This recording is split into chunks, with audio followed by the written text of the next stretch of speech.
Ticket लेकर अंदर दाखिल होते हैं तो अंधेरा घुप, बेहतरा आंखें झपकता हूँ, कुछ सुझाई नहीं देता। इधर से कोई आवाज़ देता है, ये दरवाज़ा बंद करो जी। या अल्लाह, अब जाऊँ कहाँ? रास्ता, कुर्सी, दीवार, आदमी, कुछ भी तो नजर नहीं आता।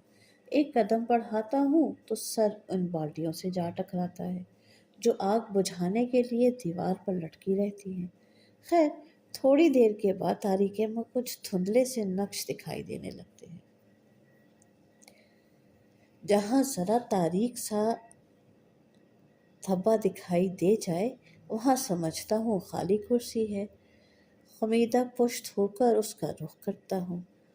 उसके पाँव को फांद, उसके टखनों को टकरा, खवातीन के घुटनों से दामन बचा, आखिरकार किसी गोद में जा बैठता हूँ। वहाँ से निकाल दिया जाता हूँ और लोगों के धक्कों की मदद से किसी खाली कुर्सी पर तक जा पहुँचता हूँ। मिर्ज़ा साहब से कहता हूँ, हाँ, मैंने बकता था जल्दी चलो, हाँ में हमको रुसवा करवा दिया, गधा कहेगा। शुगुफ्ता बयानी के बाद मालूम होता है कि साथ की कुर्सी पर जो बैठे हैं और जिनको मैं मुखातिब कर रहा हूँ, वो मिर्ज़ा साहब नहीं, कोई और बुजुर्ग है।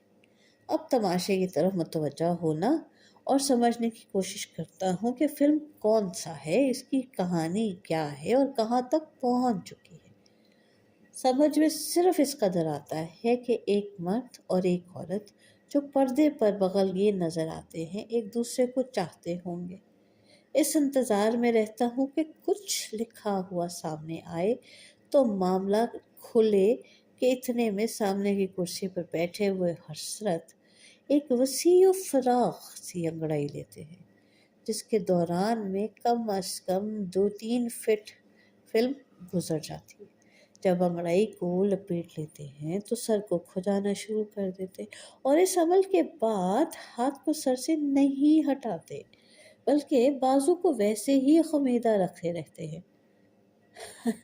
मैं मजबूरन सर को नीचा करके चायदानी के इस दस्ते के बीच में से अपनी नज़र के लिए रास्ता निकाल लेता हूँ और अपने बैठने के अंदाज से बिल्कुल ऐसा मालूम होता हूँ जैसे मैं टिकट खरीदे बगैर अंदर घुस आया और चोरों की तरह बैठा हुआ। थोड़ी देर के बाद उन्हें कुर्सी की पुश्त पर कोई मच्छर या पिस्सू महसूस होता है। चुनाचे वो दाई तरफ ज़रा ऊंचे होकर बाईं तरफ को झुक जाते हैं। मैं मुसीबत का मारा दूसरी तरफ झुक जाता हूँ। एक लम्हे के बाद वही मच्छर फिर दूसरी ही तरफ हिजरत कर जाता है। चुनाचे हम दोनों फिर से पैंतरा बदल लेते। गर्ज ये कि ये दिल लगी यूं ही जारी रहती है। वो दाएं तो मैं बाएं, वो बाएं तो मैं दाएं।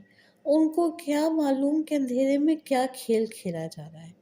दिल यही चाहता है कि अगले दर्जे का टिकट लेकर इनके आगे जा बैठूं और कहूं कि ले बेटा, अब के तू देख फिल्म, अब बता तू कैसे फिल्म देखता है।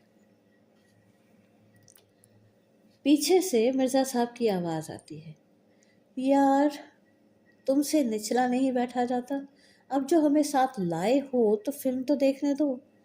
इसके बाद मैं गुस्से में आकर आंखें बंद कर लेता हूँ और कत्ले उम्द, खुदकुशी, जहर खुरानी वगैरह मामलात पर गौर करने लगता हूँ।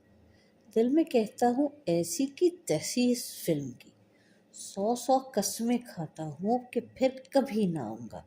अगर आया भी तो इस बहुत मिर्ज़ा को साथ लेकर नहीं आऊँगा और ना ही इससे जिक्र करूँगा। 5-6 घंटे पहले से आ जाऊँगा। ऊपर के दर्जे में सबसे अगले कतार में बैठूंगा। तमाम वक्त अपनी नशस्त पर उछलता कूदता रहूंगा। बहुत बड़े तुर्रे वाली पगड़ी पहनकर आऊंगा। अपने ओवरकोट को 2 छड़ियों पर फैलाकर लटका दूंगा। बहरहाल मिर्ज़ा के पास तक न फटकूंगा।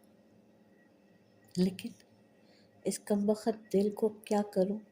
अगले हफ्ते फिर किसी अच्छे फिल्म का इश्तिहार देखकर फ़ौरन सबसे पहले मिर्ज़ा के यहाँ जाता हूँ और गुफ्तगू फिर वहीं से शुरू होती है कि क्यों भाई मिर्ज़ा, अगली जुमेरात सिनेमा चलोगे ना? बेचारे बुखारी साहब सिनेमा देखने को चले थे। कुछ दोस्त ऐसे ही होते हैं जो बहुत तकलीफ देते हैं और बड़ा परेशान करते हैं ज़िंदगी में, लेकिन उनकी मौजूदगी आपकी ज़िंदगी को मायने देती है, दो चार चार चांद लगा देती है, और आपको महसूस होता है कि उनके बगैर ज़िंदगी कुछ अधूरी अधूरी सी है, कि उनकी लाख बुराइयों में भी आपकी वो अपनाइयत और वो एहसास ख़त्म नहीं होता जो आप उनके लिए एक इमोशनल फीलिंग रखते हैं। खैर, अब बेचारे बुखारी साहब अब के तो पता नहीं शायद सिनेमा जाएं कि ना जाएं, लेकिन हम और आप सिनेमा ज़रूर जाएं, और जाएं तो किसी अच्छे दोस्त को साथ लेके जाएं और खुदा ना वक्त पे पहुँचे। इसके साथ ही आज के लिए इतना ही। पतरस बुखारी की महफ़िल से हम सबको इजाज़त दीजिए। अगर पसंद आए तो लाइक कीजिएगा, शेयर कीजिएगा, कमेंट कीजिएगा, और हमें अपनी दुआ में ज़रूर याद रखिएगा। आपका बहुत शुक्रिया, आपकी बड़ी मेहरबानी।